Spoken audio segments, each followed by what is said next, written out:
Yes sir.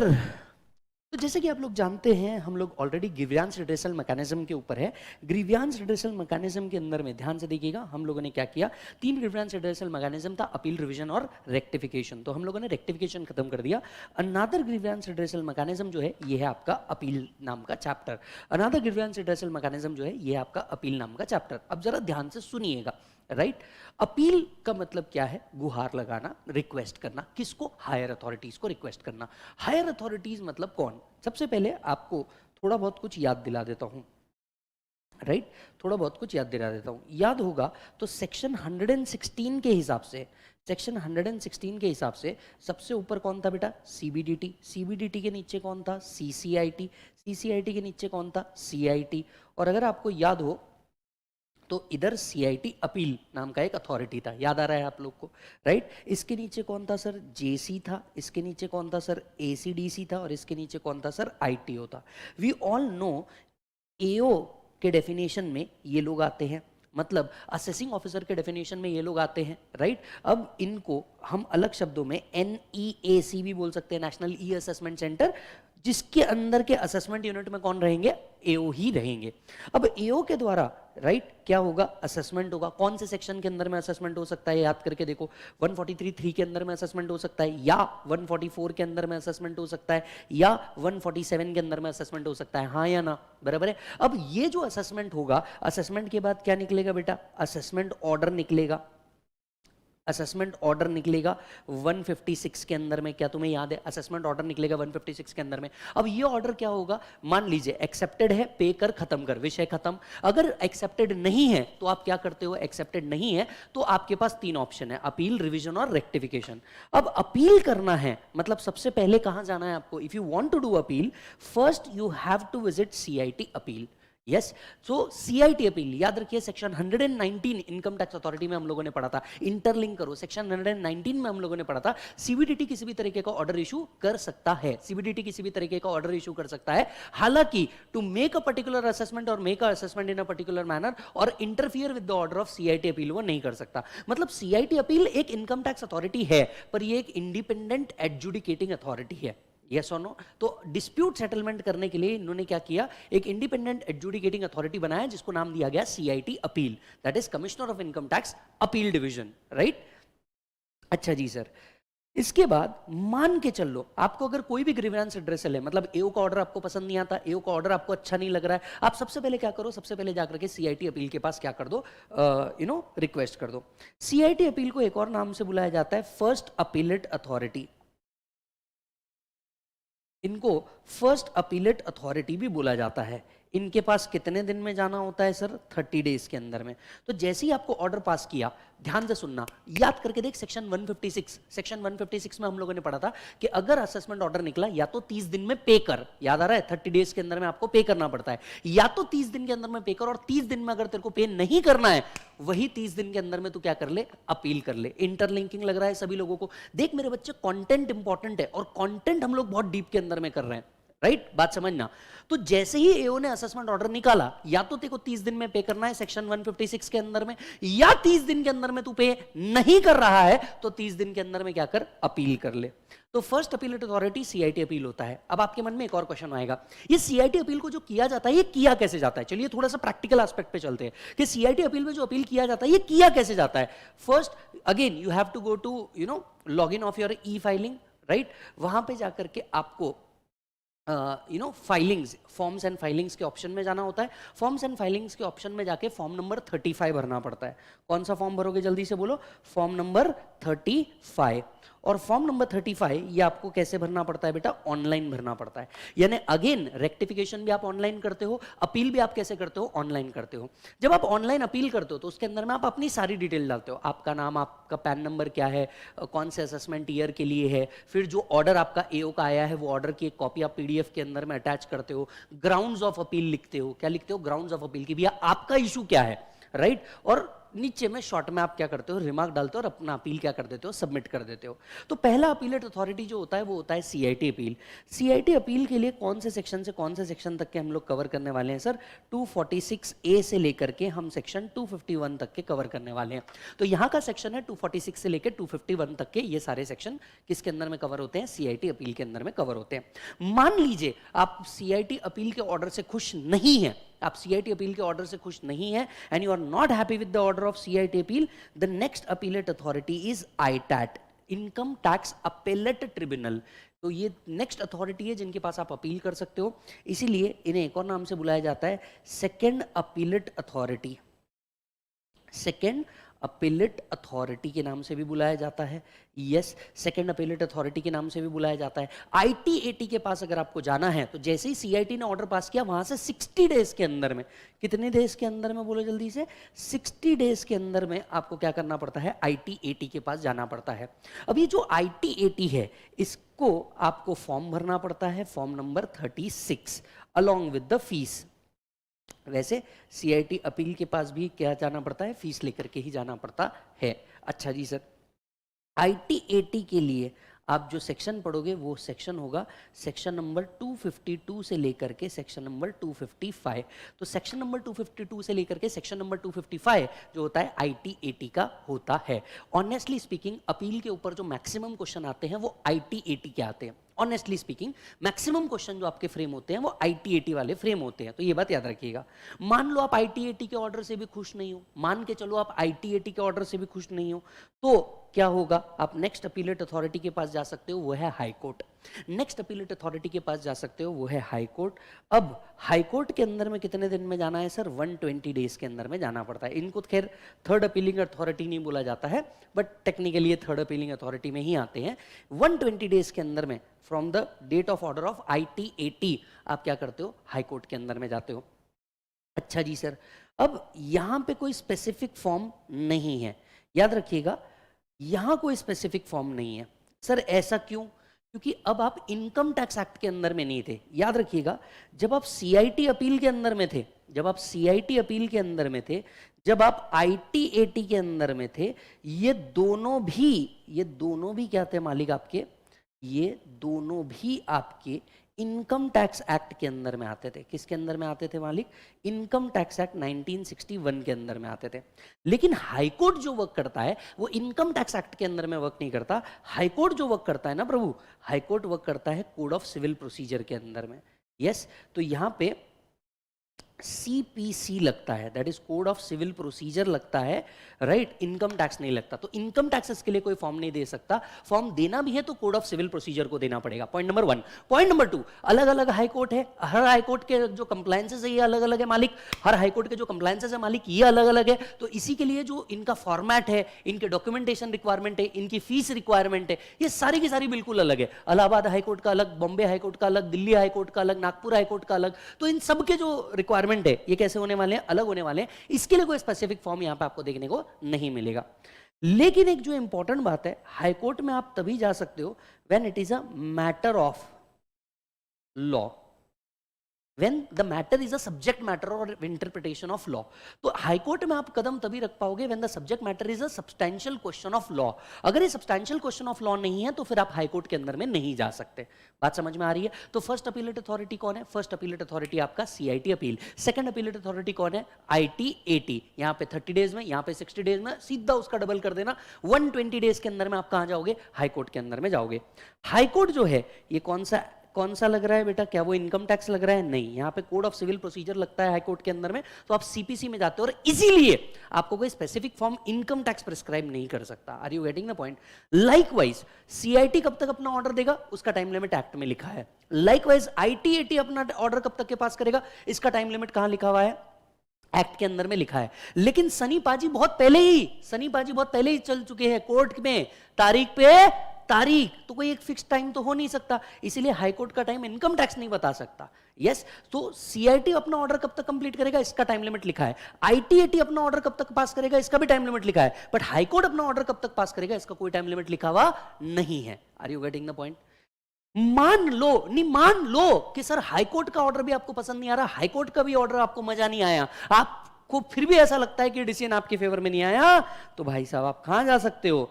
बिल्कुल सही जवाब सर, सुप्रीम कोर्ट के अंदर में चल जाओगे। अब सुप्रीम कोर्ट के अंदर में जब आप जाओगे तो कुछ और बातों को ध्यान में रखिएगा, राइट। सुप्रीम कोर्ट में अगर आपको जाना है सर, कितने दिन के अंदर में जाना पड़ेगा सर? 90 डेज के अंदर में। यस, कितने देर के अंदर में जाना पड़ेगा सर आपको? 90 डेज के अंदर में आपको क्या करना पड़ेगा? जाना पड़ेगा। अगेन आप सीपीसी के अंदर में होंगे, इनकम टैक्स एक्ट के अंदर में नहीं होंगे। Yes or no, right. कोई स्पेसिफिक फॉर्म इसका नहीं होगा। इनकम टैक्स कैसे बता सकता है? क्योंकि सर सुप्रीम कोर्ट के अपने लॉ और प्रोसेस रहेंगे, तो अगेन इसके लिए कोई स्पेसिफिक फॉर्म हमारे पास अवेलेबल नहीं है। तो आपको टेक्निकली इस चैप्टर में दो ही फॉर्म याद रखना है, form number 35 CIT appeal, form number 36 IT-eighty, विषय खत्म। दो ही फॉर्म आपको याद रखने हैं बेसिकली। यस, अच्छा जी सर, सुप्रीम कोर्ट ने जो डिसीजन दिया ये क्या बन जाएगा? Law of land. We know it कि सुप्रीम कोर्ट अगर किसी चीज का डिसीजन दे देता है तो वो लॉ ऑफ लैंड बन जाता है। जैसे कि राम मंदिर जजमेंट आया, ट्रिपल तलाक आया, ये क्या बन गया? लॉ ऑफ लैंड बन गया। अब विषय खत्म, अब ये परमानेंट लॉ है, परमानेंट सोल्यूशन है। तो सुप्रीम कोर्ट जो जजमेंट पास करेगा वो लॉ ऑफ लैंड बन जाएगा। ये एज पर दी कॉन्स्टिट्यूशन भी क्या है आपको बताया गया है। तो अपील को अगर रास्ता आप देखोगे, अपील का रास्ता अगर आप चेक करोगे तो यहां पे आपको 4 दरवाजे मिलेंगे। पहला दरवाजा है सीआईटी अपील, दूसरा दरवाजा है आईटी-एटी। आईटी-एटी का ऑर्डर पसंद नहीं आ रहा है, हाईकोर्ट में जा। हाईकोर्ट का ऑर्डर पसंद नहीं आ रहा, सुप्रीम कोर्ट में जा। तो सुप्रीम कोर्ट वो आखिरी अथॉरिटी है जहां तक कि आप क्या लेके जा सकते हो? अपने केसेस लेके जा सकते हो। इसीलिए जब आप जुडिशियल अपडेट देखोगे, इसके लिए जब आप जुडिशियल अपडेट देखोगे तो उसके अंदर में आपको सुप्रीम कोर्ट, हाई कोर्ट के भी जजमेंट्स देखने को मिलेंगे। तो अपीलेट अथॉरिटी कितनी है? 4। चलो एक बार वापस से रिवाइज करो। पहला सीआईटी अपील, दूसरा आईटैट, तीसरा हाई कोर्ट, चौथा सुप्रीम कोर्ट। सीआईटी में कितने दिन जाना है? 30। आप अपनी जिंदगी से याद रखो, पहले 30, फिर 30 के बाद आदमी कहां जाता है? 60 पे जाता है। 60 के बाद आदमी 120 पे जाता है। नहीं ज्यादा हो जाएगी, 90 पे आ। समझ में आ रही बात? तो डेज ऐसे याद रख सकते हो, 30, 60, 120, ज्यादा हो जाएगी 90। समझ में आया? आप इस तरीके से क्या कर सकते हो, इसको याद रख सकते हो। इधर फॉर्म रहेगा, यस। इधर फॉर्म रहेगा, यस। ऊपर के दो में फॉर्म रहेगा, आंसर इज नो, राइट। क्योंकि नीचे के दो इनकम टैक्स एक्ट डील कर रहा है, ऊपर के दो कोड ऑफ सिविल प्रोसीजर क्या कर रहा है? डील कर रहा है। बराबर है? इन दोनों का अपील खत्म करने का टाइम लिमिट होगा, ऊपर के दो का टाइम लिमिट नहीं हो सकता, क्योंकि वो कोर्ट है, कोर्ट अपने हिसाब से डिसीजन लेगा। तो सनी पाजी का डायलॉग याद रखना, कोर्ट आ गया मतलब तारीख पे तारीख आएगी ही आएगी। तो इसको फिनिश करने के कोई टाइम लिमिट्स नहीं है, इसको फिनिश करने के टाइम लिमिट्स है। अब आते हैं सेक्शंस के ऊपर। हाईकोर्ट का जो सेक्शन है, राइट, हाईकोर्ट का जो सेक्शन है ये सर सेक्शन 260 के अंदर में वर्क करता है, 260A समथिंग के अंदर में वर्क करता है, एंड 261 के अंदर में हम लोग क्या करते हैं? सुप्रीम कोर्ट को डील करते हैं। 261, 262 हम लोग क्या करते हैं? सुप्रीम कोर्ट को डील करते हैं। तो ऐसा आपका अपील जो 246A से चालू होता है वो लगभग 261, 262 पे क्या होता है? खत्म होता है। ये पूरा चैप्टर कवर होता है। अब अगर आप देखोगे आपका जो नया मॉड्यूल है इंस्टीट्यूट के हिसाब से जो दिया गया है as per ICAI new syllabus and CMA new syllabus, right, इसमें अपील और रिवीजन दोनों को एक चैप्टर बना करके दिया गया है। अपील और रिवीजन दोनों को एक चैप्टर बना करके दिया है, बट ये सर अलग अलग चैप्टर है। Are you getting the point? अब मैं आपको जो बताने जा रहा हूं, पहला पार्ट समझ में आ गया अपील का हायरार्की कैसे वर्क करता है? तो सर अपील का हायरार्की बिल्कुल बहुत प्यारे तरीके से वर्क करता है। एओ ने जैसे ऑर्डर पास किया 143 रेगुलर असेसमेंट में, बेस्ट जजमेंट असेसमेंट में या इनकम एस्केपिंग असेसमेंट में, जैसे ही ऑर्डर पास किया सबसे पहले अथॉरिटी आप सीआईटी के पास जाओ, या तो आईटैट के पास जाओ, या तो हाईकोर्ट के पास जाओ, या तो सुप्रीम कोर्ट के पास जाओ। ये आपका पहला राइट है, बराबर है। लेकिन अब मैं आपको एक दूसरा रास्ता भी बताता हूं, ध्यान से सुनना। एओ के ऑर्डर के खिलाफ पहला रास्ता जाता है अपील। अब समझना लॉजिक के साथ, एकदम कंसेप्चुअल क्लैरिटी के साथ समझना। चैप्टर का नाम क्या है? Appeal and revision. Yes, appeal या रिवीजन। तो पहला रास्ता जो जाता है आपका ये अपील के तरफ जाता है, और दूसरा रास्ता जो जाता है सर, दूसरा रास्ता जो आपका जाता है वो जाता है किसके तरफ सर? रिवीजन के तरफ। तो एक रास्ता जाता है आपका अपील के तरफ, दूसरा रास्ता जाता है आपका रिवीजन के तरफ। रिवीजन का जो रास्ता है वो किसके थ्रू होके गुजरता है सर? सीआईटी के थ्रू होके गुजरता है। यानी सीआईटी अपील, अपील वाला मैटर हैंडल्स करते हैं, सीआईटी रिवीजन वाले मैटर हैंडल करते हैं। तो रिवीजन के अंदर में हम दो सेक्शन पढ़ेंगे, 263, 264। अब अगर आप लॉजिकली एक साथ सेक्शन को लाइन पे लगाओगे, 246A से लेकर के 262 तक के क्या हो गया आपका? अपील वाला चैप्टर। 263, 264 क्या हो गया? रिवीजन वाला chapter. That's how everything is interlinked. पसंद आया? वीडियो को लाइक क्यों नहीं करते हो जल्दी जल्दी? वीडियो अगला चाहिए ना, जल्दी से लाइक करो। कंटेंट इंपॉर्टेंट है और डिटेल्ड में पढ़ना ही आपके लिए सेंसिबल है, बात समझना। तो चलो, जैसे ही एओ ने ऑर्डर पास किया वो क्या करेगा, या तो अपील में जाएगा या रिवीजन में जाएगा। अब मैं आपको एक बहुत ही कोर कंटेंट बताने वाला हूं, प्लीज ध्यान से सुनना। भाई जैसे ही एओ ने ऑर्डर पास किया, आपके मन में एक बहुत जोर से सवाल आना चाहिए, क्या मैं अपील और रिवीजन दोनों एक साथ कर सकता हूं? सवाल आएगा ही, क्या मैं अपील और रिवीजन दोनों एक साथ कर सकता हूं? अब जरा इस डायग्राम को देखिए और बड़े सिंपल तरीके से मैंने आपको समझाया। आप एक चौक में खड़े हो, या तो लेफ्ट जा सकते हो या राइट जा सकते हो, दोनों जगह एक साथ जा सकते हैं नहीं। तो दिमाग में क्या सेट करना है, या तो आप अपील में जाओगे या तो रिवीजन में जाओगे, दोनों में एक साथ जाना पॉसिबल नहीं है। Are you getting the point? तो ये दो अलग अलग रास्ते सर, ये दोनों अलग अलग रास्ते हैं, ये दोनों अलग अलग अथॉरिटी है। तो आप अगर अपील में चले गए आप रिवीजन में नहीं जा सकते, आप रिवीजन में चले गए आप अपील में नहीं आ सकते। So these are two different areas. If you have filed an appeal, the revision option is closed for you. If you have filed a revision petition, your appeal option is closed for you. Are you getting the point? Yes. अब हम सबसे पहले क्या करेंगे, अगला chapter जो होगा वो रिवीजन होगा, तो हम रिवीजन को हाल फिलहाल में बाजू रखते हैं। यहां तक के पहले आप क्या कर लो, लिख लो। यहां तक के सबसे पहले आप लिख लो, और अगर आपने ये मान लो नहीं भी लिखा तो सेम डायग्राम तेरे भाई ने यहां बना के दिया है, ये देख ले।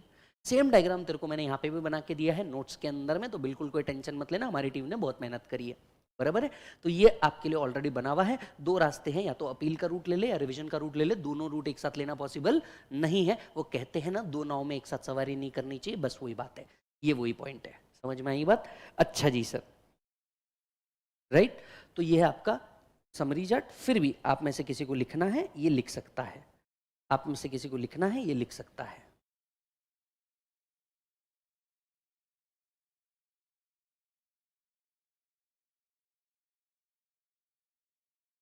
डन है सर? चलो, अब कुछ केसेस में there is no right to file an appeal. ये बात बिल्कुल अच्छे से याद रख लीजिए। In certain cases there is no right to file an appeal. कौन से केसेस ऐसे है sir where there is no right to file an appeal? पहला, levying on interest under 234 ABC। 234 ABC का जो इंटरेस्ट है ये मैंडेटरी इंटरेस्ट होता है सर, और इसके खिलाफ कोई अपील पॉसिबल नहीं है, राइट। ये एक ऐसा पॉइंट है जो आपको बिल्कुल याद भी रखना चाहिए कि 234 ABC के इंटरेस्ट के खिलाफ कोई अपील नहीं हो सकती, ये एक मैंडेटरी इंटरेस्ट होता है। Second, the order of settlement commission. Yes, the order of settlement commission. Third, the order of advance ruling. Authority of advance ruling, जिसको अब कहते हैं बार, that is board of advance ruling. तो board of advance ruling के against में भी क्या नहीं हो सकता सर, कोई अपील अथॉरिटी नहीं हो सकती, कोई अपील पॉसिबल ही नहीं है। Yes or no? Right?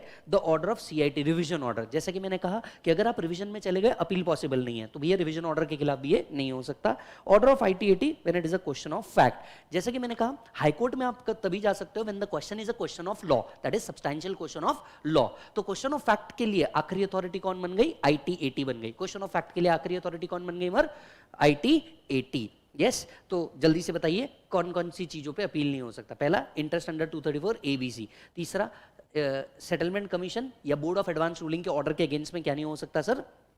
Appeal नहीं हो सकता। तीसरा, CIT का रिवीजन पिटिशन का ऑर्डर है, अगर CIT अंडर 264 कुछ कर देता है तो उसके खिलाफ अपील नहीं हो सकता। नेक्स्ट, IT-80 अगर है, IT-80 अगर है तो इसके खिलाफ कोई अपील पॉसिबल नहीं है, unless and until it is a question of law.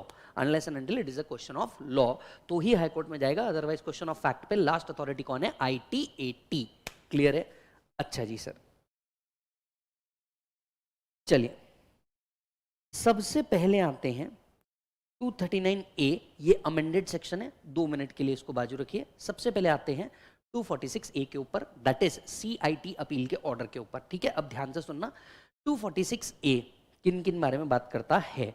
अब यहाँ पे एक अमेंडमेंट आया है फाइनेंस एक्ट से, ये अमेंडमेंट मुटाटिस मोटंडिस हर जगह लागू हो जाएगा, जहां पे भी CIT अपील लिखा हुआ है उसके बाजू ऑब्लिक करके JC अपील नाम का सेक्शन आ जाएगा।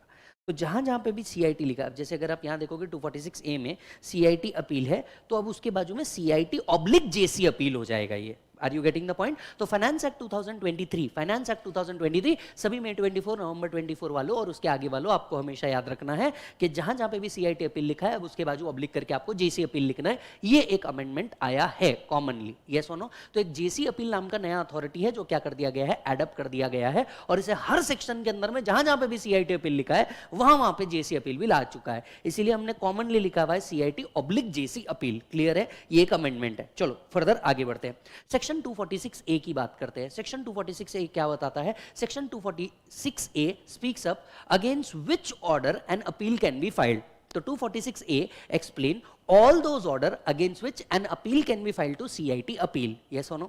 अब प्रैक्टिकली स्पीकिंग क्या इस सेक्शन को हमने याद रखना चाहिए? Answer is no, right? ये बहुत बड़ी लिस्ट है और इस लिस्ट में से आपको सिर्फ दो चीजें याद रखना है। एक, एओ के असेसमेंट ऑर्डर के खिलाफ अपील हो सकती है, दूसरा इंटीमेशन के खिलाफ अपील हो सकती है। तो दो ही चीजें आप याद रख लोगे तो भी काफी हो जाएगा। इतनी बड़ी जो लिस्ट दी है आपको इसको याद रखने की जरूरत नहीं है, तो आपका बोझ मैंने यहां पे कम कर दिया। तो 246A क्या बोलता है? 246A सिंपल सी बात बोलता है that against which order and against all such order against which an appeal can be filed to CIT appeal or JC appeal. So an assessee or deductor or collector as the case may be, right, aggrieved by the following orders may appeal to commissioner appeal against such order under section 246A. तो किस किस के खिलाफ कर सकते हो sir? Intimation के खिलाफ। चलो बच्चों, आपको लास्ट लेक्चर के अंदर में मैंने बताया था इंटीमेशन धरती पे कितने प्रकार के होते हैं? 3। 143(1) जो इनकम टैक्स रिटर्न के अगेंस्ट में आएगा, 200A जो टीडीएस रिटर्न के अगेंस्ट में आएगा, 206CB जो टीसीएस के रिटर्न के अगेंस्ट में आएगा। तो इंटीमेशन के खिलाफ क्या अपील हो सकता है? यस। रुक, इंटरलिंकिंग कर, देख बेटा पावर ऑफ इंटरलिंकिंग और लॉजिकली पढ़ने का मतलब। आ मेरे साथ, हम लोग कहाँ थे? हम लोग थे चैप्टर असेसमेंट के अंदर में। हम लोग थे चैप्टर किसके अंदर में मालिक? असेसमेंट के अंदर में। असेसमेंट के अंदर में हमने पहला इंटीमेशन पढ़ा था 143(1). याद आ रहा है क्या?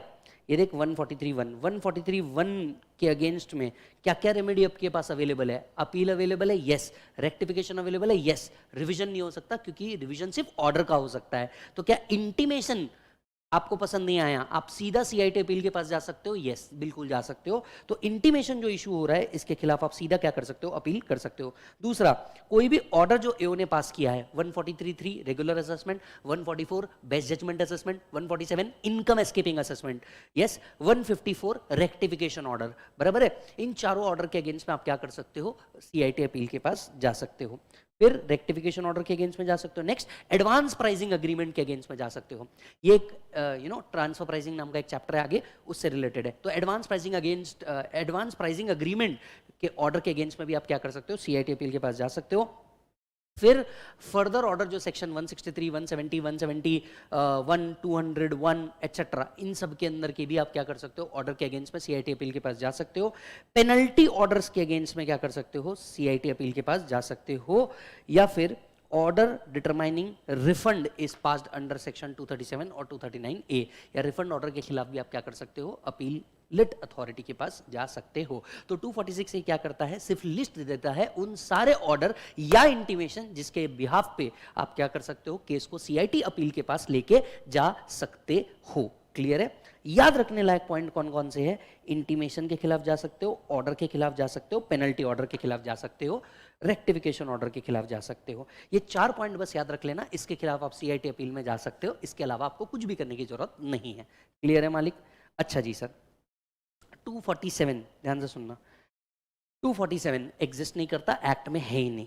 मतलब 246A डन हो गया, 247 एग्जिस्ट ही नहीं करता। 248, अब ये जो सेक्शन था सेक्शन 248, राइट, 1 अप्रैल 2022 से इस सेक्शन को कट कर दिया गया और इसके जगह पे नया सेक्शन लाया 239A। So 239A is the amended section which has been brought by removing section 248। तो 248 रिमूव हो चुका है। देखिए यहां पे लिखा हुआ है, the provision of 248 will not apply in case where the date of tax of payment और क्रेडिट इज आफ्टर 1/4/2022। तो लॉजिकली एक मस्त सा पेन लो, पेन लेकर के इसको काट दो और इसके बाद में इसके जगह पे आपको क्या करना है? यहां पे एरो करके 239A को लेकर के आना है। यस,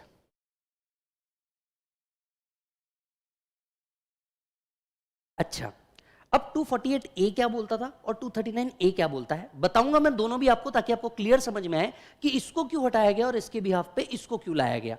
मतलब मैं आपको लॉजिक पूरा समझा देता हूं, बस अब आपको ये याद रखना है कि आपको इसको हटाना है। सर जब हटाना ही था अपने बुक में क्यों दिया, क्लियर कट समझाने के लिए कि क्या था और क्या है। लिखने वाला पार्ट हम थोड़ी देर बात करेंगे, तो पहले समझ लेना, ठीक है। अब 248 ए क्या बोलता था, जरा ध्यान से सुनिए। मान लीजिए दैट एक्स क्या कर रहा है, कोई अमाउंट पे कर रहा है, किसको पे कर रहा है, टू नॉन रेसिडेंट, बराबर है। एंड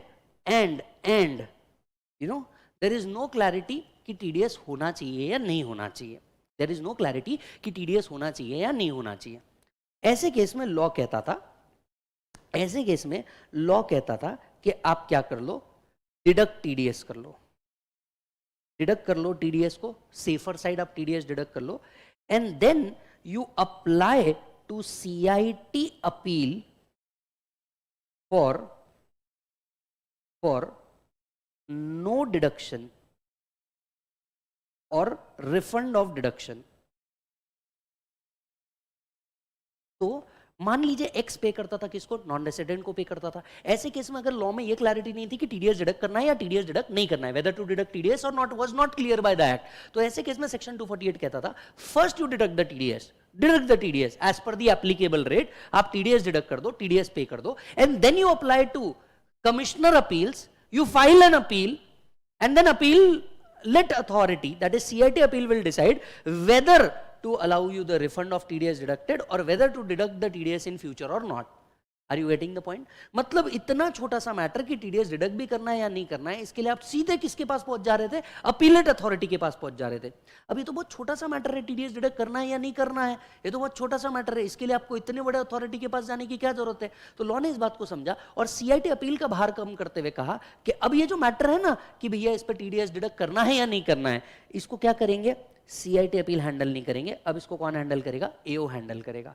और इसके लिए एक नया सेक्शन इंट्रोड्यूस कर दिया उन्होंने, 239A। इसके लिए एक नया सेक्शन इंट्रोड्यूस कर दिया 239A कि अगर कोई व्यक्ति नॉन रेसिडेंट को पेमेंट करता है and there is no clarity that to deduct the TDS और not to deduct TDS, first you make an application to AO and AO will AO will communicate to you whether to deduct the TDS or not to deduct TDS। यानी जो चीज पहले CIT appeal के हाथ में थी, अब उसको उठा के किसके हाथ में डाल दिया, जल्दी से बोलो, असेसिंग ऑफिसर के हाथ में डाल दिया। Are you getting the point? इसीलिए 240A इनकी लाइबिलिटी हटा दी, इनकी लाइबिलिटी क्या कर दी, हटा दी, और इसके बदले में नया सेक्शन लेकर के आए 239A।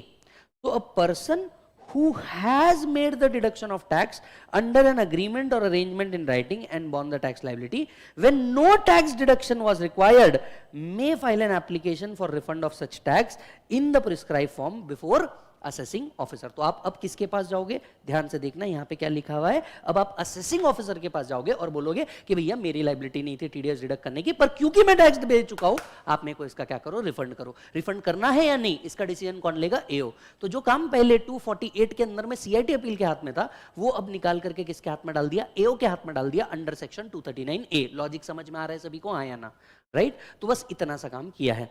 वेल 248A को आप कट कर सकते हैं, लॉजिकली पढ़ने लायक दो सेक्शन 246A 239A। ये क्लियर है सभी को, हाँ या ना? चलो तो चलिए 246A क्या बोलता है, कौन से ऑर्डर्स के खिलाफ आप क्या कर सकते हो, अपील फाइल कर सकते हो। चलो एक बार रीट्रेट करो, penalty order yes, assessment order yes, intimation yes, इसके अलावा रेक्टिफिकेशन ऑर्डर यस, इसके अगेंस्ट में आप क्या कर सकते हैं, अपील फाइल कर सकते हैं। अब ध्यान से सुनना, हाँ 246A we have done, 247 exist नहीं करता, 248 एग्जिस्ट नहीं करता। अब इसके बदले में क्या आ गया है, 239A आ गया है, बराबर है। यानी अब नेक्स्ट सेक्शन क्या वर्क करेगा, 249। सीक्वेंस समझ में आ रहा है हर बच्चे को? Section 249 form of appeal and limitation. Section 249 सिर्फ ये बताता है कौन सा फॉर्म भरना है, ये फॉर्म कितने तारीख तक भरना है, यही सिर्फ आपको 249 बताता है। मतलब again exam point of view से ये भी सेक्शन इतना इंपॉर्टेंट नहीं है। लॉजिकली इंपॉर्टेंट क्या है, 246A, उसमें भी 4 ही पॉइंट याद रखने हैं। फिर सीधा 249 बताता है कौन सा फॉर्म भरना है और कितने टाइम लिमिट के अंदर में भरना है। चलिए मेरे साथ आप बताइए कौन सा फॉर्म भरना है। Form number 35। कैसे भरना है, फिजिकली ऑनलाइन, ऑनलाइन भरना है। कितने दिन में भरना है सर, 30 डेज के अंदर में भरना है। 30 डेज के अंदर में आपको क्या करना है, इस फॉर्म को भरना है, राइट। किसको सबमिट करना है, CIT appeal oblique JC appeal, ये इस साल का अमेंडमेंट है। Getting the point, yes or no. क्या 30 दिन के बाद भी बिलेटेड एप्लीकेशन एक्सेप्ट हो सकता है, सर बिल्कुल एक्सेप्ट हो सकता है, अगर आप एक वैलिड और सफिशिएंट रीजन शो कर दें दैट हाँ delay was for a sufficient reason, तो क्या किया जा सकता है, आपको अलाउ किया जा सकता है कि आप 30 दिन के बाद भी अपील फाइल कर सके, राइट। मान लीजिए अगर आपका अपील एक्सेप्ट नहीं होता, क्या इस रिजेक्शन के अगेंस्ट में अपील हो सकता है। If your appeal is not accepted by CIT, let's say you have filed the appeal with in time but he refused to accept your appeal, can you file an appeal for that rejection? The answer is no. The answer is no. तो भैया अगर आपका appeal reject हो जाता है तो इस rejection के खिलाफ कोई अपील हो सकता नहीं, इस रिजेक्शन के खिलाफ कोई अपील हो सकता नहीं। तो अगर आपको ऐसा कुछ रिजेक्शन मिल भी जाता है, अगर आपको ऐसा कुछ रिजेक्शन मिल भी जाता है, तो अब मैं आपको रास्ता बताता हूं, जरा ध्यान से सुनना। आप अपील के लिए आगे बढ़े, CIT ने अपील ने क्या बोला, भैया आपको इधर से जाना अलाउड नहीं, यहाँ पे सिर्फ 4 व्हीलर जाती है, तुम 2 व्हीलर पे आए हो, यहाँ अलाउड नहीं।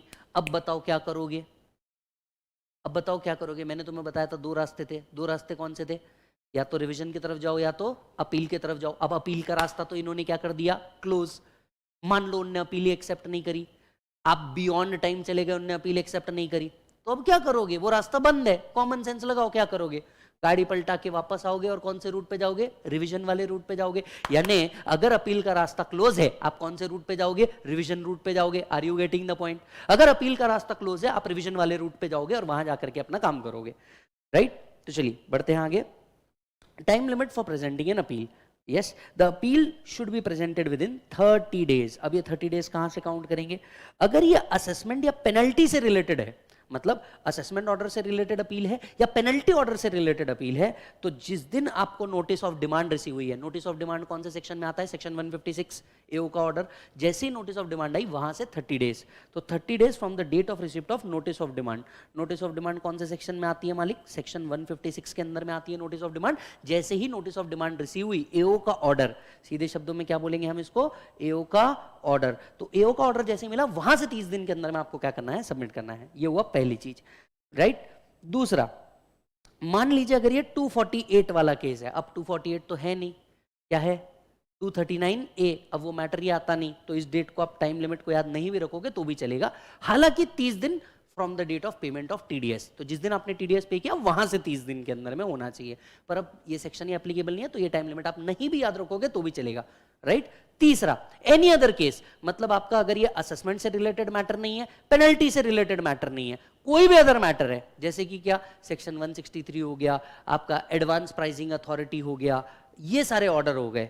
इन केस में जिस दिन आपको इंटीमेशन मिला, जिस दिन आपको इंटीमेशन मिला वहां से 30 दिन, तो 30 दिन from the date of notice of demand और 30 days from the date of intimation, यहां से आपको 30 दिन के अंदर में अपील करना है, राइट। अपील किसको की जाती है सर, CIT अपील को की जा सकती है, JC अपील को की जा सकती है। JC अपील को कब करोगे, after 2023 may also admit a belated application if sufficient cause is shown.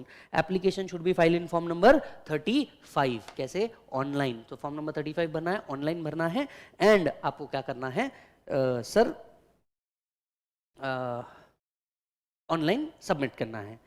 If appeal is not admitted for late submission, no appeal can be preferred against such refusal. अगर आपका अपील एक्सेप्ट नहीं होता तो इस rejection के against में कोई appeal accept हो सकता नहीं। फिर आपके पास एक ही रेमेडी बच जाती, क्या बेटा, इस रूट से वापस आओ, रिवीजन रूट पे जाओ, इस रूट से वापस आओ, रिवीजन रूट पे जाओ। So only remedy that is available to assessee can move an application under section 264 to CIT for the purpose of revision. Are you getting the point. तो section 249 क्या बोलता है, form and time limit for appeal. Form कौन सा है, form number 35 है। कितने दिन में करना है, 30 डेज फ्रॉम द इंटीमेशन और 30 days from the notice of demand, आपको क्या करना है, अपील फाइल करना है। क्लियर है मालिक। अच्छा, अपील जब भी फाइल किया जाता है, फर्दर मोर अपील जब भी फाइल किया जाता है, ये प्री डिपॉजिट ऑफ टैक्स के साथ होता है। मतलब अपील जब आपको फाइल करना होता है, आपको कुछ टैक्स जो है ये प्री डिपॉजिट ही करना होता है। कौन सा, अगर आपने रिटर्न भरा है, अगर आपने रिटर्न भरा है तो what ever is the return of income के हिसाब से आपका टैक्स पे आ रहा है उतना आपने क्या करना है, पे कर देना है। तो रिटर्न ऑफ इनकम के हिसाब से आपका जितना टैक्स आ रहा है उतना टैक्स आपका क्या होना चाहिए, पे होना चाहिए eight the time of filing appeal. इसको हम कहते हैं प्री डिपॉजिट ऑफ टैक्स, बराबर है। तो अगर आपने रिटर्न सबमिट किया हुआ है eight the time of filing and appeal, आपने रिटर्न भरा हुआ था और बाद में आप क्या कर रहे हो, असेसमेंट के बाद अपील कर रहे हो, तो जितना आपके रिटर्न में लिखा था उतना टैक्स आपने पे किया है, तो ये सफिशिएंट कंप्लायंस माना जाएगा कि आपका प्री डिपॉजिट टैक्स सबमिट हो चुका है। मान लीजिए आपने रिटर्न ही फाइल नहीं किया, उसके बाद बेस्ट जजमेंट असेसमेंट हुआ, बेस्ट जजमेंट असेसमेंट का जो ऑर्डर आया आप उसके अगेंस्ट में क्या करने जा रहे हो, अपील करने जा रहे हो, फिर प्री डिपॉजिट कितना होना चाहिए, राइट। तो जितना आपका एडवांस टैक्स लायबिलिटी बनता है उतना अमाउंट आपको क्या करना पड़ता है, प्री डिपॉजिट करना पड़ता है। तो जितना आपका एडवांस टैक्स लायबिलिटी बनता है उतना आपको क्या करना है, प्री डिपॉजिट बोल करके सबमिट करना है।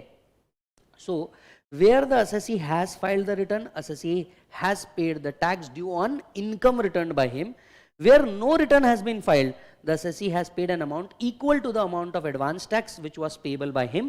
However, CIT appeal may grant exemption on the basis of merits of this case. तो आपको एटलीस्ट उतना एडवांस तो देना ही पड़ता है, हालांकि आपको क्या मिल सकता है, एग्जम्पशन मिल सकता है। Yes or no? अच्छा जी, आपको जो सबसे ज्यादा जरूरी है वो है प्री डिपॉजिट ऑफ टैक्स। अगर आपने इंटरेस्ट नहीं भी दिया, राइट, तो भी चल जाएगा। यहां पे लॉ बहुत क्लियर है, you have to deposit tax. Interest 234 ABC अगर आपने नहीं भी दिया होगा तो भी चल जाएगा। अपील फाइल करने के लिए आपको टैक्स डिपॉजिट करना जरूरी है। तो no interest under 234 ABC and 140A is payable, only the tax amount is to be paid, only the tax amount is to be paid. Yes, वापस से नीचे वही लिखा है, अगर आपने रिटर्न फाइल नहीं किया, आपको एटलीस्ट जितना आपका एडवांस टैक्स लायबिलिटी आता है उतना तो आपको पे करना चाहिए। पर क्या आपको इससे भी एग्जम्पशन मिल सकता है? मिल सकता है। You make an application to CIT appeal कि मेरे को एग्जम्पशन चाहिए, और आपको एग्जम्पशन क्या हो सकता है सर, अलॉट हो सकता है।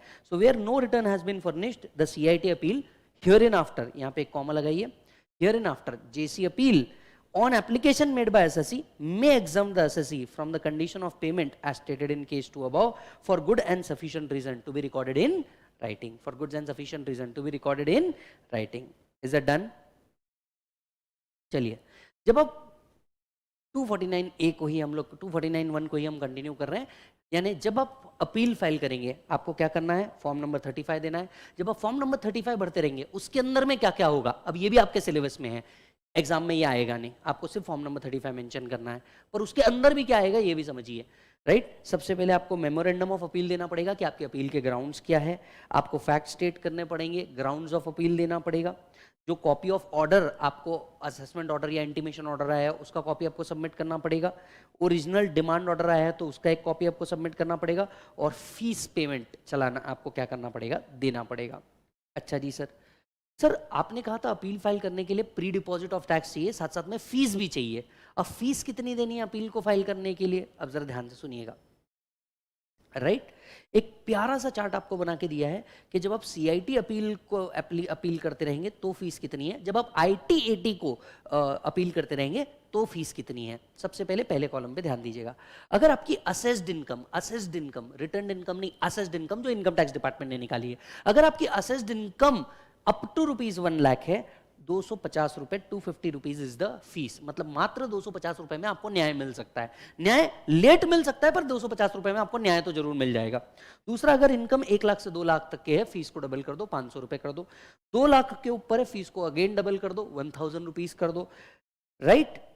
अगर ये अदर केस है, मतलब असेस्ड इनकम का नहीं, एडवांस प्राइसिंग अग्रीमेंट का केस है या पार्टीशन ऑफ HUF वाला केस है, अदर केस हो गए, अदर केस के लिए मात्र सिर्फ आपको क्या करना है, 250 रुपए ही आपको क्या करना है, अपील के लिए देने हैं। क्लियर है मालिक? तो 249 को अगर मैं समअप करूं, जब भी आप अपील करेंगे, पहला फॉर्म ऑफ अपील आपको फॉर्म नंबर 35 में देना है, 30 डेज के अंदर में देना है from the date of intimation or from the date of order. Pre deposit of tax हो जाना चाहिए, या तो जितना रिटर्न में लिखा है या आपकी जितनी एडवांस टैक्स लायबिलिटी उतना हो जाना चाहिए। चौथी चीज, आपको फीस लगेगी। फीस कितनी लगेगी? असेस्ड इनकम अगर 1 लाख रुपए तक के है तो 250 रुपीज, 1 लाख से 2 लाख तक के है तो 500 रुपीज, 2 लाख के ऊपर है तो 1000 रुपीज लगने वाला है। मैटर अगर असेसमेंट ऑफ इनकम का नहीं है, कोई और मैटर है, तो फिर 250 रुपए क्या है, आपकी फीस है। क्लियर है मालिक यहाँ तक के? तो ये था आपका सेक्शन 249, राइट। लिखने का प्रोसेस हम पूरा एक साथ करेंगे, डोंट वरी। चलिए, सेक्शन 250 पे आते हैं, प्रोसीजर ऑफ अपील। सेक्शन 250 पे आते हैं किसके ऊपर बेटा? प्रोसीजर ऑफ अपील के ऊपर। अब ये प्रोसीजर ऑफ अपील क्या होता है, ठीक है, पढ़ने से पहले समझ लेना अपील मतलब कौन, किस तरीके से वर्क करता है और कैसे वर्क करता है। देखिए अपील का मतलब होता है एक आर्बिट्रेटर, दो लोगों के बीच का झगड़ा सुलटाने वाला, बराबर है। अब आप इमेजिन कीजिए दो दोस्त है, राइट, एक का नाम है सुरभि, एक का नाम है वैष्णवी, ऐसे दो दोस्त है, बराबर है। और इन दोनों के बीच में किसी रीजन की वजह से क्या हो जाता है? झगड़ा हो जाता है। अब सुरभि और वैष्णवी ऐसे दो लड़कियां हैं और ये दोनों के बीच में क्या हो जाता है? झगड़ा हो जाता है। अब दोनों ने क्या किया? एक था इनकम टैक्स डिपार्टमेंट, एक था एसएससी, बराबर है। अब दोनों के बीच में झगड़ा हो जाए तो क्या होता है? एक आर्बिट्रेटर अपॉइंट होता है। तो समझ लो मैं ही वो अपीलेट अथॉरिटी हूँ जो आर्बिट्रेटर अपॉइंट हुआ, दोनों के बीच में झगड़ा हो रहा है तो मैं वो आर्बिट्रेटर आया जो दोनों के बीच में झगड़ा कर रहा है। अब जरा ध्यान से सुनना, एसएससी अग्रीव्ड है, एसएससी मेरे पास आया, ये कहता है ये हमेशा हर आरोप मेरे ऊपर लगा देती है, ये सुरभि है ही ऐसी, हर आरोप मेरे ऊपर लगा देती है, हर बार मैं ही गलत होती हूँ, हर बार मेरे ऊपर ही सारा कांड आता है, एटसेट्रा एटसेट्रा, मैंने ऐसी क्या गलती कर दी, एटसेट्रा एटसेट्रा। मैंने इनकी बात सुन ली, मतलब इन्होंने तो फॉर्म नंबर 35 भर दिया, अलॉन्ग विथ फीस भर दिया, टैक्स भी डिपॉजिट कर दिया। अब मैं क्या इनकी बात सुन करके डिसीजन दे दूंगा? The answer is no. मैं सिर्फ वैष्णवी की बात सुन करके तो डिसीजन दे नहीं सकता। तो मैं क्या करूंगा?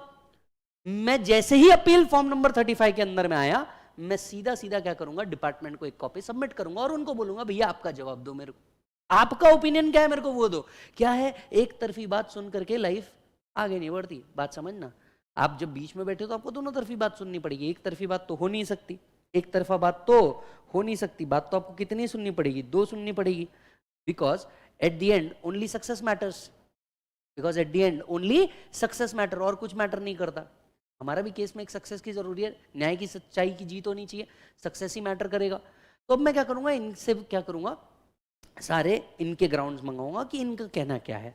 अब मैं दोनों को इवैल्यूएट करूंगा, इवैल्यूएट करने के बाद मैं अपने पॉइंट्स उसमें बाजू रख दूंगा। अब क्या होगा? कोई पर्टिकुलर तय डेट पे मैं दोनों को आमने सामने बुलाऊंगा, आमने सामने बुला करके क्या करूंगा? भैया तेरे पॉइंट ये है, तेरे पॉइंट ये है, इसके ऊपर ये आना चाहिए, and we will finally based on all evidence and information we will come to a conclusion, based on all evidence and information we will come to a conclusion, and that's how the appeal works. That's how the appeal works. So whenever an appeal is received in form number 35, a copy of the same is submitted to income tax department. The income tax department is given the time to submit their replies. Based on their replies and other evidence and other material which is available with CIT appeal, they will fix a particular date and time wherein both the parties will be called, both the parties will be heard, and after based on such evidence, either we will confirm the assessment कि जो एओ ने किया वो सही किया, either will modify the liability कि नहीं ये हमारे हिसाब से ये चेंज होना चाहिए, either we will reduce the income कि नहीं जो एसएससी बोल रहा है वो सही बोल रहा है, यस और नो। और अगर मान लीजिए लॉ के हिसाब से ये प्रोसेस से काम नहीं हुआ है तो हमें इसे क्या डिक्लेयर करना पड़ेगा? वॉइड भी डिक्लेयर करना पड़ेगा कि भैया ये दोनों तुम्हारा, तू कुछ अलग बात पे झगड़ा कर रही, तू कुछ अलग बात पे झगड़ा कर रही, झगड़ा तो तुम्हारा है ही नहीं, झगड़ा तो तीसरी पार्टी का है, बराबर है, तुम्हारा तो मैटर ही नहीं है, काहे को जबरदस्ती इसमें तुम दोनों को झगड़ा कर रहे हो, है ना? दूसरों के चक्कर में तुम क्यों प्रेशर में आ रहे हो, वो उनका प्रॉब्लम है। तो ऐसे भी मैटर हो सकते हैं। So that's how the procedure of appeal works. सीधे शब्दों में एक आर्बिट्रेशन है, राइट? प्लेन सिंपल लैंग्वेज में आपको लिखना है। पहली चीज क्या होनी चाहिए? हियरिंग होनी चाहिए। जहां सीआईटी अपील आएगा वहां पे ऑब्लिक करके जेसी अपील आ जाएगा। अमेंडमेंट यही कहता है। So the CIT appeal or JC appeal shall fix a day and place for hearing the appeal. Notice of hearing shall be given to appellant and the AO against whose order has been filed. The following have right to be heard at the hearing of appeal. पहला, appellant either in person or by authorized representative, AO either in person or authorized representative. तो ये आ सकते हैं या इनके behalf पे authorized representative आ सकते हैं, ये आ सकते हैं उनके बिहाफ पे authorized representative आ सकते हैं। ठीक है sir. CIT appeal shall have power to adjourn the hearing from time to time. एक बार में डिसीजन होगा क्या? नहीं, दोनों गुस्से वाले हैं तो दोनों को बैठ के आराम से समझाना पड़ता है, तो दोनों को आराम से बैठ करके समझाया जाएगा। तो हो सकता है टाइम टू टाइम कभी मैं अवेलेबल नहीं हूँ, कभी वो अवेलेबल नहीं, कभी ये अवेलेबल नहीं, तो टाइम टाइम पे ये शिफ्ट हो सकता है।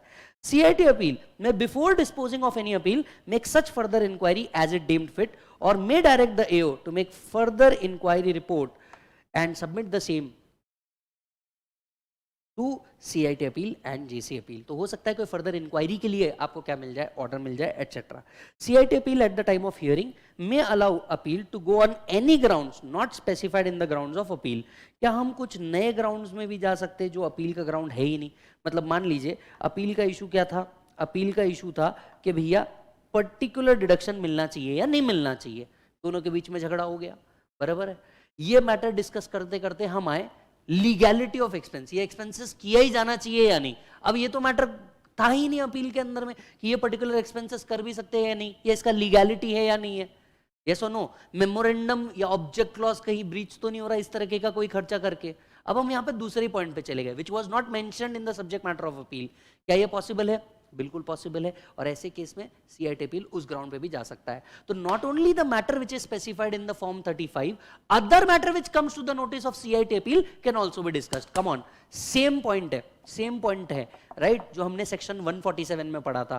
क्या हम सिर्फ वही पॉइंट डिस्कस कर सकते हैं जो 148 में था, या असेसमेंट के दौरान कुछ नया पॉइंट आया उस पर भी डिस्कशन हो सकता है? तो बिल्कुल हो सकता है। ठीक, यहाँ पे भी वैसा ही होगा, यहाँ पे हम कोई और पॉइंट भी डिस्कस कर सकते हैं जो सब्जेक्ट मैटर नहीं था। The order of CIT appeal oblique JC appeal, disposing of the appeal shall be in writing and shall state the point of determination, decision thereon and the reason for the decision. तो finally सारी चीज check करके आपका क्या निकल जाएगा? Decision निकल जाएगा, ऑर्डर निकल जाएगा। ये ऑर्डर क्या किया जाएगा? तो जो भी ऑर्डर CIT अपील या JC अपील ने किया, ये कम्युनिकेट किया जाएगा एसएससी को भी एंड CIT को भी, यस और नो, एसएससी को भी और सीआईटी को भी। तो सीधा सबसे पहले हियरिंग होगा, हियरिंग के बाद नोटिस जाएगा, नोटिस के बाद क्या होगा? इंक्वायरी होगी, अदर ग्राउंड्स ऑफ अपील को चेक किया जाएगा, फाइनल ऑर्डर निकाला जाएगा, ऑर्डर कम्युनिकेट कर दिया जाएगा। That's the simple process of appeal. Clear है? अच्छा जी, अब क्या हुआ? सेक्शन 250 सब सेक्शन 6 भी आया। अभी जो अपील का प्रोसेस है ये पूरा का पूरा क्या कर दिया गया है? ऑनलाइन कर दिया गया है। नेशनल अपील स्कीम निकाला गया है पूरा का पूरा, और इसके तहत क्या कर दिया गया है? आपके पूरे अपीलिंग राइट्स को शिफ्ट कर दिया गया है। तो जैसे नेशनल ई असेसमेंट सेंटर बना, वैसे ही अपीलिंग यूनिट्स भी बन गए, और अपील यूनिट्स के तहत अब आपकी जितनी भी अपील है ये सारी की सारी कैसे होती है? ऑनलाइन। और इसका पावर कहाँ दिया है? सेक्शन 256B के अंदर में। अब बताइए, जब भी कोई स्कीम को ऑनलाइन लेके जाना होता है, क्या वर्ड्स होते हैं? वर्ड्स 3 जो बिल्कुल याद कर लो। सेंट्रल गवर्नमेंट में make a scheme for the purpose of E filing of appeal, for the purpose of efficiency, transparency, accountability. 3 major objective: eliminate the interface between income tax department and the assessee, optimum utilization of resources, team based settlement of appeal। सब बात, कोई point नीचे लिखे हैं। अब यहाँ पे क्या होगा? सीआईटी अपील के बाजू में जेसी अपील, खत्म। तो सेंट्रल गवर्नमेंट में make a scheme, right, for the purpose of disposal of appeal by CIT appeal or JC appeal as the case may be। yes, काय के लिए सर? एफिशिएंसी के लिए, ट्रांसपेरेंसी के लिए, अकाउंटेबिलिटी के लिए, ताकि क्या हो सके सर? ताकि हो सके optimum utilization of resources, functional specialization, introducing an appellate systems.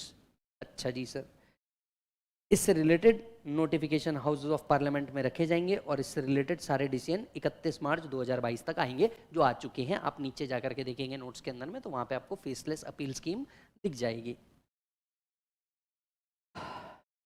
Is that done? बहुत बढ़िया। चलो मेरे साथ एक बार सेक्शन रिकॉल करो। सेक्शन क्या थे बेटा? 246A। किस बारे में बात कर रहा था? ऑर्डर अगेंस्ट विच,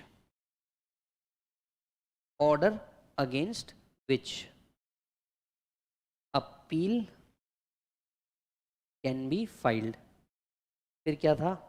247 एग्जिस्ट नहीं करता, 248 एग्जिस्ट नहीं करता, 239A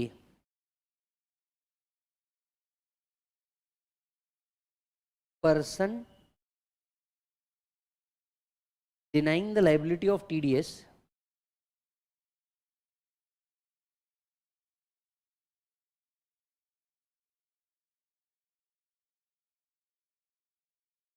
can apply to AO। फिर आता है 249, फिर आता है आपका मालिक 249। 249 के अंदर में क्या है आपका? Form and time limit to file an appeal. फिर आता है आपका 250 जो बात करता है procedure of appeal. Honestly speaking, एक काम की चीज दो काम की चीज, ये दो ही चाप के काम की चीज है। इतने सेक्शन जो हमने पढ़े उसमें पहले लिख लो, लिखने वाला पार्ट आएगा और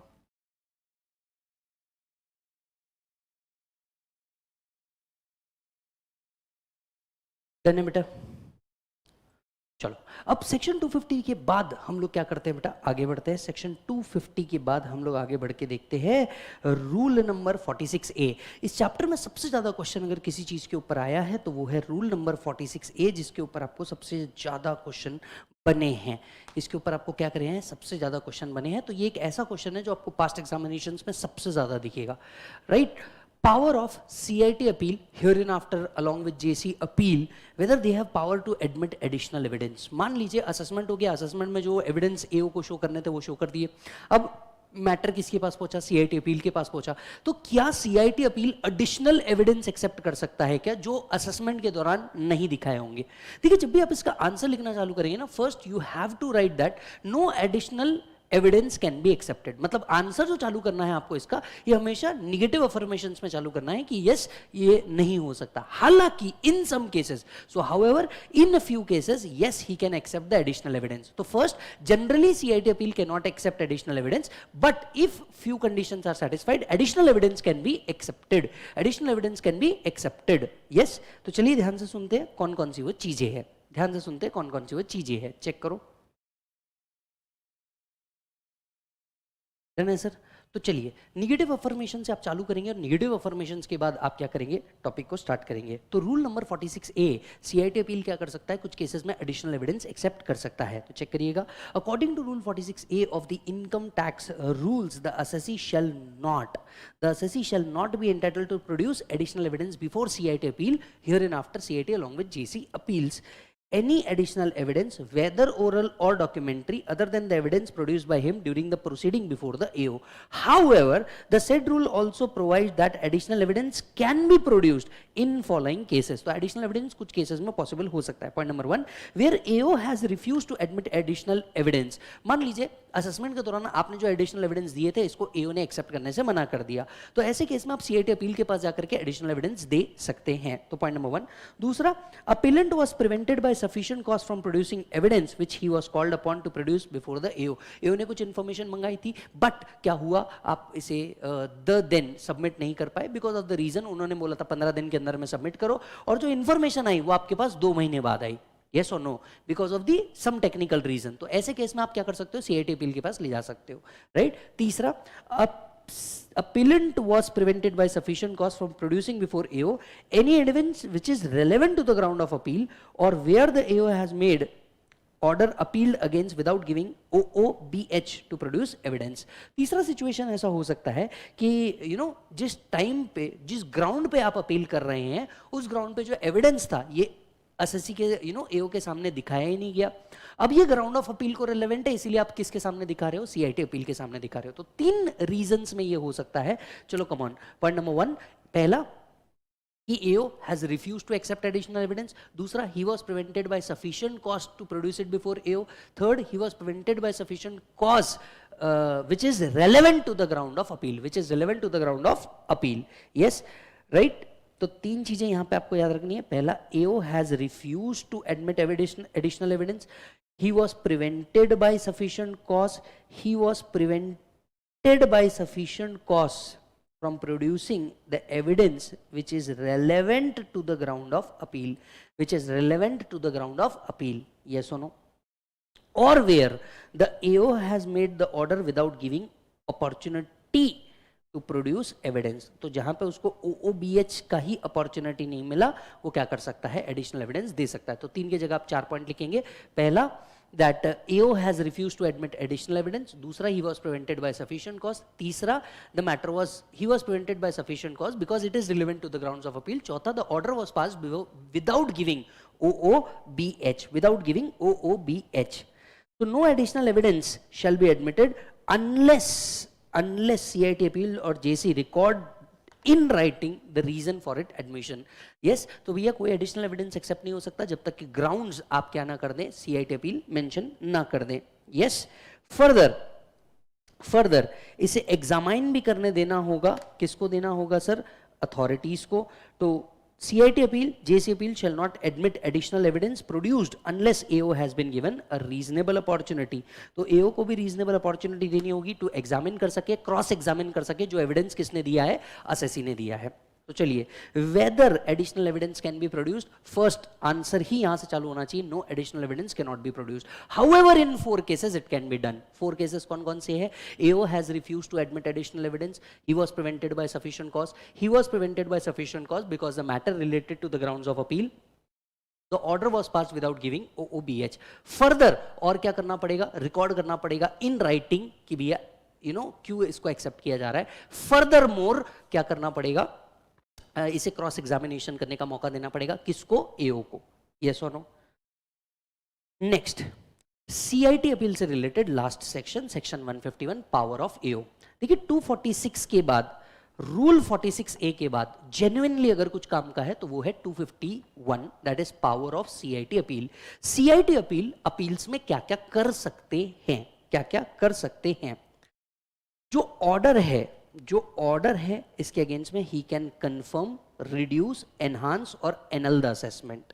यस, तो 4 पावर है। पहला, वो कंफर्म कर सकते हैं। कंफर्म का मतलब क्या? जो AO ने पास किया ऑर्डर है, ये सही ऑर्डर है और हम इसे क्या कर रहे हैं? कंफर्म कर रहे हैं। यस, तो पहला वो ऑर्डर को कंफर्म कर सकते हैं। दूसरा, वो इसे क्या कर सकते हैं? रिड्यूस कर सकते हैं। हो सकता है कोई डिडक्शन AO ने ना दिया हो, CIT अपील वो deduction they they based on the evidence और रिड्यूस हो सकता है। तीसरा हो सकता है एनहांस, हो सकता है कुछ पॉइंट AO के हाथ से छूट गया हो जो बाद में मैटर ऑफ अपील के अंदर में आया हो, तो लाइबिलिटी एनहांस भी हो सकती है। चौथा, annul, declaring the assessment as void. अगर CIT अपील को ऐसा लगता है कि ये जो असेसमेंट ही हुआ है ये पूरा का पूरा गलत हुआ है, ये इस तरीके से नहीं होना चाहिए था, तो वो उसको क्या कर सकता है? एनल भी कर सकता है। Against the order of settlement commission, against the order of SC, यहां पे SC का मतलब है settlement commission. Yes, settlement commission का जो ऑर्डर है, सेटलमेंट कमीशन के ऑर्डर के अगेंस्ट में क्या कर सकते हैं? सर कंफर्म कर सकते हैं, रिड्यूस कर सकते हैं, एनहांस कर सकते हैं, एनल भी कर सकते हैं। मतलब सीधे सीधे शब्दों में 2 चीजों में तो सेम ही हो गया। तीसरा, पेनल्टी ऑर्डर के अगेंस्ट में क्या हो सकता है? अब देखिए, पेनल्टी जो लगाई जाती है, आपको याद होगा, पेनल्टी एक सेपरेट ऑर्डर के थ्रू लगाई जाती है। Penalty will be levied separately. तो जो असेसमेंट ऑर्डर होता है ना, उसमें बस लास्ट लाइन में लिखा होता है that penalty will be levied कैसे? सेपरेटली। तो पेनल्टी ऑर्डर जो लगाया गया है, ये अपॉर्चुनिटी ऑफ बीइंग हर्ट देने के बाद ही लगाया गया होगा, ये सारे एविडेंस, सारे मटेरियल चेक करने के बाद ही लगाया होगा। तो यहां पे एक वर्ड का आपको डिफरेंस मिलेगा, देखिएगा। पहला, आप उसे कंफर्म कर सकते हैं। पहला क्या कर सकते हैं? कंफर्म कर सकते हैं या कैंसिल कर सकते हैं such order, or vary it such a way to enhance or reduce the penalty. यानी आप पेनल्टी ऑर्डर को क्या डिक्लेयर नहीं कर सकते? एनल डिक्लेयर नहीं कर सकते। मतलब आप इसे इनवैलिड डिक्लेयर नहीं करोगे, विच इज लॉजिकल ऑल्सो, क्योंकि पेनल्टी जो लगाई गई होगी वो भी बहुत सेंसिबली लगाई गई होगी। Yes or no? कुछ नॉन कंप्लायंसेस को देखते हुए। तो पेनल्टी ऑर्डर एनल नहीं हो सकता। हाँ, कंफर्म हो सकता है, रिड्यूस हो सकता है, एनहांस हो सकता है, एनल नहीं हो सकता। इस बात को याद रखना पड़ेगा। बाकी सारे ऑर्डर में उनको जो सही लगता है वो ऑर्डर पास कर सकते हैं, pass such order as it deemed fit. तो भैया ध्यान से सुनिए, AO के ऑर्डर के अगेंस्ट में या सेटलमेंट कमीशन के ऑर्डर के अगेंस्ट में कंफर्म, कैंसल, रिड्यूस, एनहांस चारों कर सकते। पेनल्टी ऑर्डर में कंफर्म कर सकते, एनहांस कर सकते, रिड्यूस कर सकते, एनल डिक्लेयर नहीं कर पाएंगे। और इनके अलावा कोई भी ऑर्डर रहे, for example advance pricing agreement का ऑर्डर रहे, पार्टीशन ऑफ HUF का ऑर्डर रहे, इन केसेस में आप क्या कर सकते हो? AO को जो सही लगता है वो ऑर्डर क्या कर सकता है? पास कर सकता है। Yes or no? यस। अच्छा जी सर, इस बात को ध्यान में रखते हुए एक और सवाल आया, CIT एनहांस कैसे कर सकता है किसी भी असेसमेंट को? क्योंकि वो तो AO है नहीं। इस बात पे एक जजमेंट था और जजमेंट की 3 लाइनें बहुत फेमस है, इस लाइनों को रिपीट कर रहा हूं। पहला, the power of CIT appeal is coterminous with the power of AO। What AO can do, CIT appeal can also do. Yes, CIT appeal can also do. He can also do what AO can not do. तो AO क्या नहीं कर सकता? खुद का order anal तो declare नहीं कर सकता, तो ये कौन कर सकता है? CIT अपील कर सकता है। यस, तो इस पावर को इन्होंने अप्रूव किया हुआ है। ये केस लॉ पे बेस्ड है, केस लॉ का नाम यहाँ पे रेलेवेंट नहीं है, मैंने बाजू कर दिया। तो power of CIT appeal, JC appeal is coterminous with the power of AO।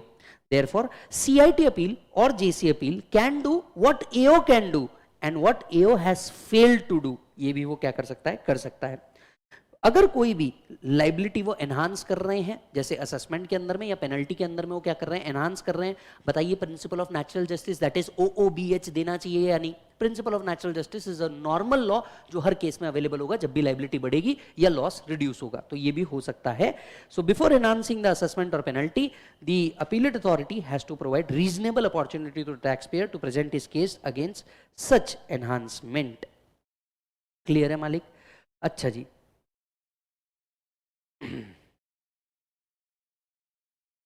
एक रामेश्वर दास राम नारायण केस है.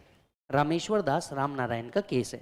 इस जजमेंट के अंदर में जनरली अभी तक हमने क्या पढ़ा कि भैया generally power under section 251 penalty order को क्या नहीं किया जा सकता, एनल दैट इज कैंसिल नहीं किया जा सकता, राइट?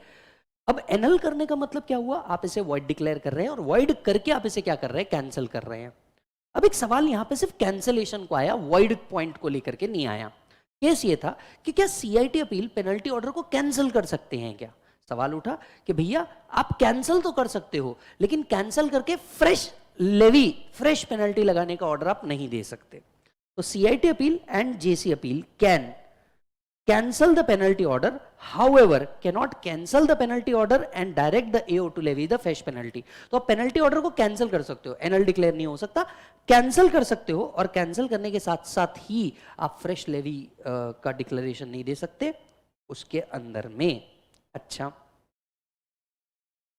सबसेक्शन 2 वही बात करता है, reasonable opportunity of being heard आपको क्या करना पड़ेगा, देना पड़ेगा जब भी आप लाइबिलिटी एनहांस कर रहे हैं या आप लॉस को क्या कर रहे हैं, रिड्यूस कर रहे हैं.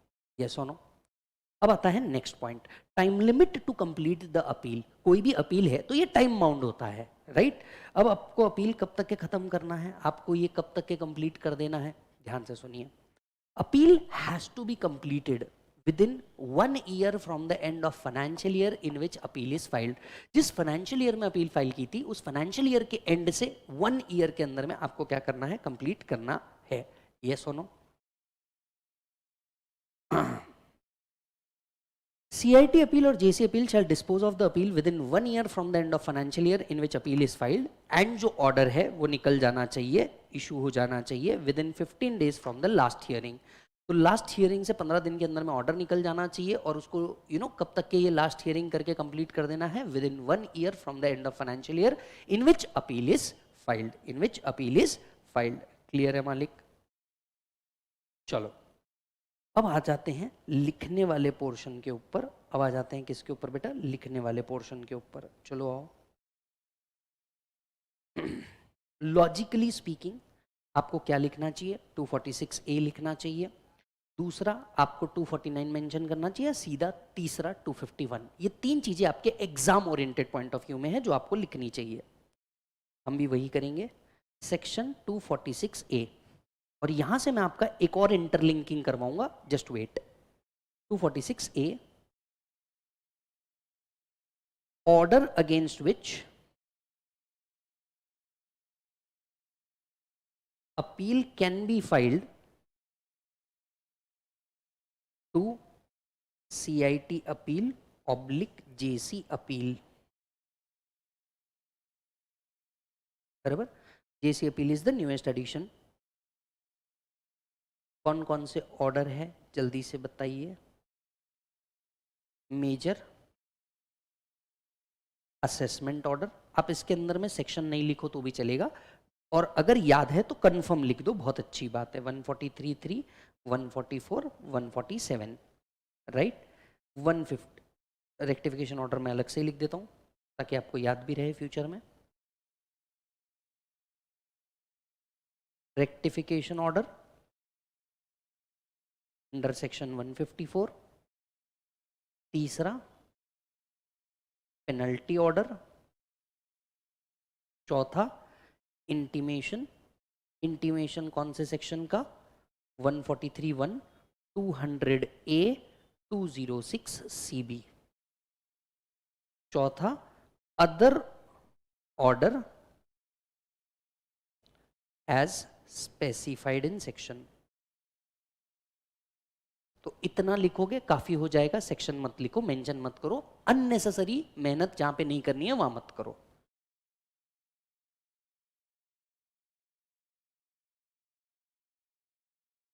Section 249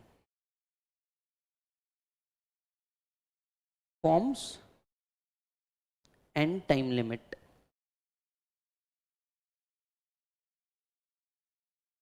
To file an appeal.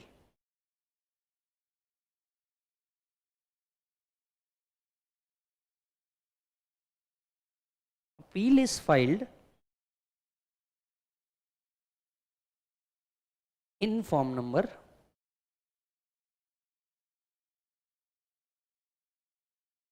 35. Point number 2. Appeal is filed within 30 days from the date of notice of demand or notice of intimation. Point number 3. Appeal is filed along with the fees.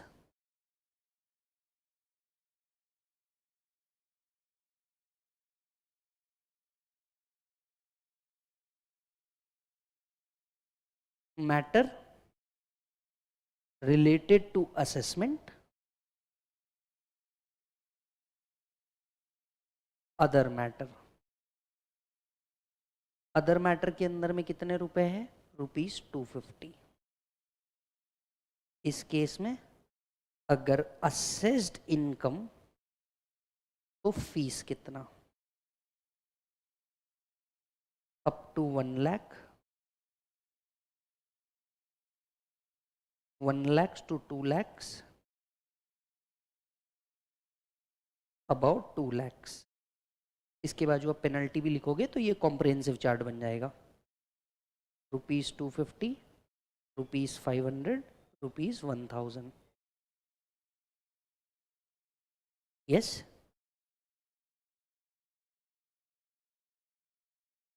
Appeal is filed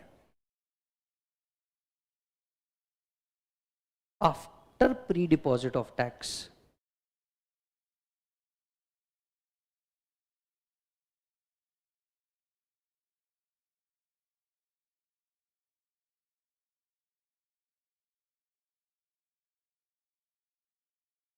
ROI filed, ROI not filed. अगर ROI file किया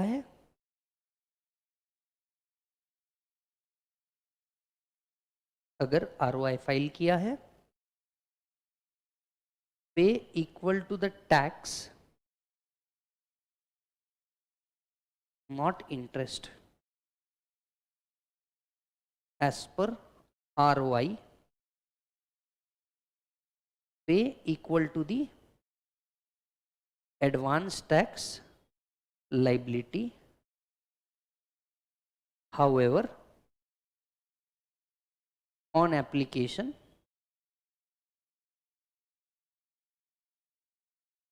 this can be exempted.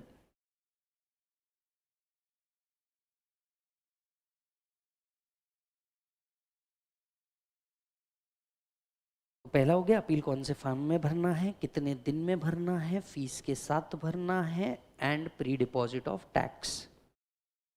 Just give me a moment. हम कोई point तो miss नहीं कर रहे, बस वो देख ले रहा हूँ. ये हो गया, ये हो गया. रिलेटेड वाला पॉइंट एक मिस कर रहे हैं हम लोग.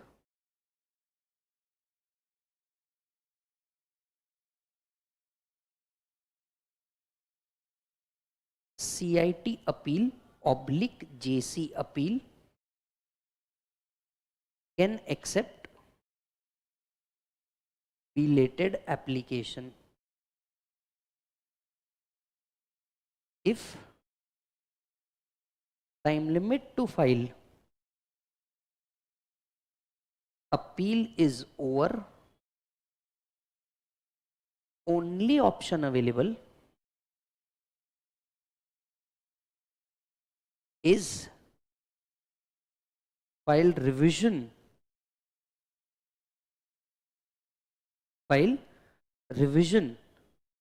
under 264 to CIT। खत्म। ये वो पॉइंट है जो आपको एग्जाम से बिल्कुल पहले पढ़ने चाहिए, समझना चाहिए।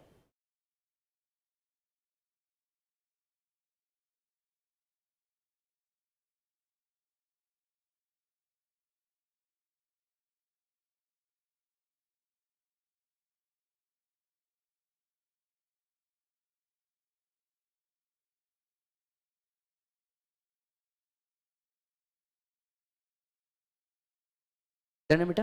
So that was 246A। Straight away हम 249 पे आए। यहां से हम स्ट्रेट अवे कहाँ जाएंगे? 251 पे जाएंगे। Section 251,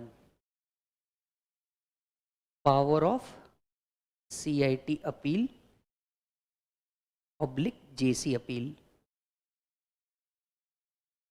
power of CIT appeal oblique JC appeal.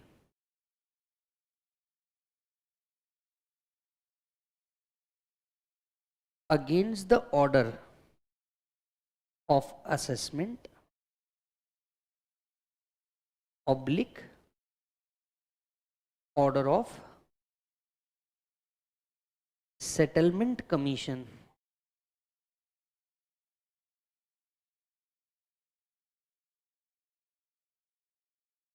बताओ क्या कर सकते हो सर तुम? इसे याद रखने का एक सिंपल तरीका बताऊं आपको। एकड़, अपन बोलते हैं ना लैंड एक्वायर किया 1 एकड़ में, तो एकड़ के पावर है पहला एनल दी assessment,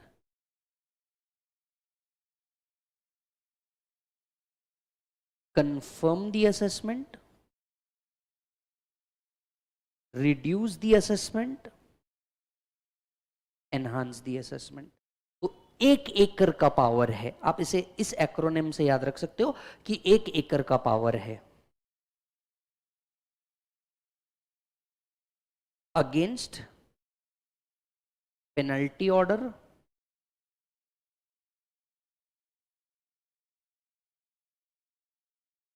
confirm, reduce, enhance, Rameshwar Das Ramnarayan, cancel. यहां पे कौन सा पावर नहीं है? एनएल का पावर नहीं है। आप चाहो तो यहां पे इस तरह से लिख सकते हो।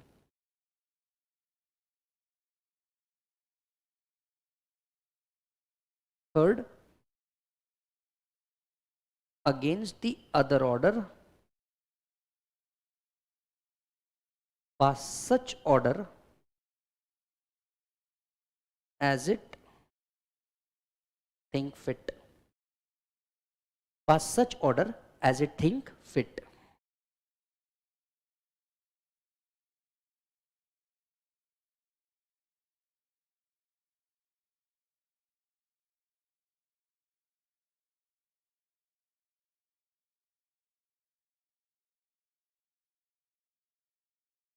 Then चलो next, time limit to pass order.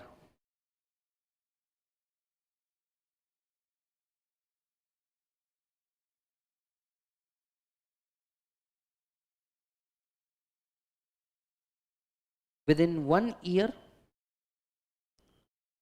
from the end of financial year in which appeal is filed।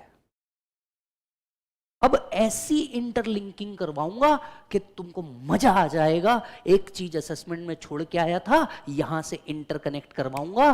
इसको बोलते हैं अपील और रिवीजन इफेक्ट।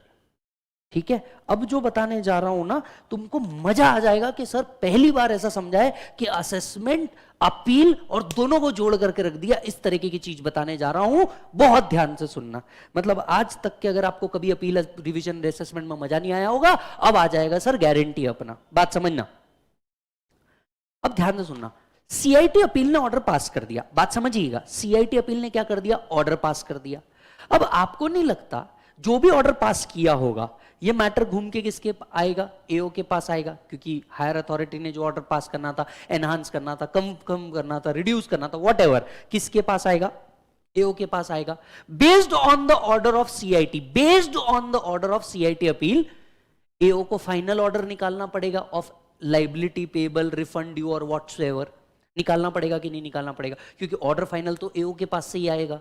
तो आप हायर अथॉरिटी के पास जाके न्याय तो मांग के आ गए, न्याय 1 साल के अंदर में आपको मिल जाएगा, बट एक अपील इफेक्ट भी तो देना पड़ेगा ना। एओ को अपील इफेक्ट देना पड़ेगा। एओ को क्या करना पड़ेगा? अपील इफेक्ट देना पड़ेगा। तो ये अपील इफेक्ट कब तक के दिया जाता है? आओ मैं बताता हूं। असेसमेंट टॉपिक के अंदर में चलो, सभी लोग मेरे साथ। कहां चलोगे मालिक? असेसमेंट टॉपिक के अंदर में चलो। हर चीज को खत्म करने का एक टाइम लिमिट था। कौन से सेक्शन में लिखा था? 153, याद आ रहा है? सेक्शन 153 आपको बताता है हर असेसमेंट को कंप्लीट करने का टाइम लिमिट। आओ नीचे, हर असेसमेंट को कंप्लीट करने का टाइम लिमिट लिखा होता है। कहाँ लिखा होता है? 153 के अंदर में लिखा होता है। नीचे आओ, 153 ढूंढो नोट्स के अंदर में। यस, 153 ढूंढो। अब जरा इधर आइए। हमने 153(1) पढ़ लिया था। 143, 144 को खत्म करने का टाइम लिमिट 12 मंथ्स।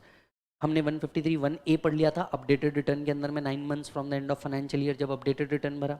153(4) पढ़ लिया था कि केस अगर टीपीओ के पास गया तो जो भी टाइम लिमिट है वो 12 मंथ से बढ़ जाएगा। 153(2) के अंदर में हम लोगों ने पढ़ा था रीअसेसमेंट को कंप्लीट करने का time limit, that is 12 month.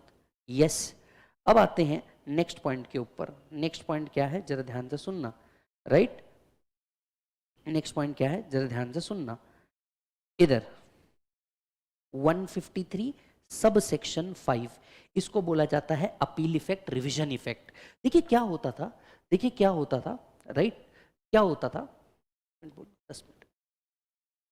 क्या होता था कि सर आपने सीआईटी के पास गया, न्याय तो मांग लिया। अब न्याय मांगने के बाद इसको फाइनल ऑर्डर तो निकालना पड़ेगा कि देख तूने न्याय मांगा, तेरे न्याय के हिसाब से ये फाइनल ऑर्डर है। तो 153 सब सेक्शन 5 लगता है, इसको बोलते हैं अपील इफेक्ट देना या रिवीजन इफेक्ट देना। तो आप अपील में गए, जो डिसीजन आया इसको इफेक्ट देना पड़ेगा। तो एओ को ये ऑर्डर पास करना पड़ता है। कब पास करना है? Within 3 months from the end of the month in which order is received. जैसे सीआईटी का ऑर्डर आया, सीआईटी का ऑर्डर किसको जाएगा? एसएससी को जाएगा और डिपार्टमेंट को भी जाएगा। डिपार्टमेंट को जिस मंथ में मिला उस मंथ के एंड से 3 मंथ के अंदर में एओ अपना फाइनल ऑर्डर पास करेगा। इसको बोलते हैं हम अपील इफेक्ट देना, रिवीजन इफेक्ट देना। मजा आया कि नहीं जरूर कमेंट बॉक्स में बताना भाई साहब, मजा आया कि नहीं जरूर बताना। तो इसको बोलते हैं अपील इफेक्ट देना, रिवीजन इफेक्ट देना। क्योंकि सीआईटी ने अपना ऑर्डर पास कर दिया, अब एओ को फाइनल ऑर्डर निकालना पड़ेगा ना। तो ये फाइनल ऑर्डर कब निकलेगा? 3 months from the end of the month in which order is received. 3 months from the end of the month in which order is received. Getting it Malik? चलो आओ। Right?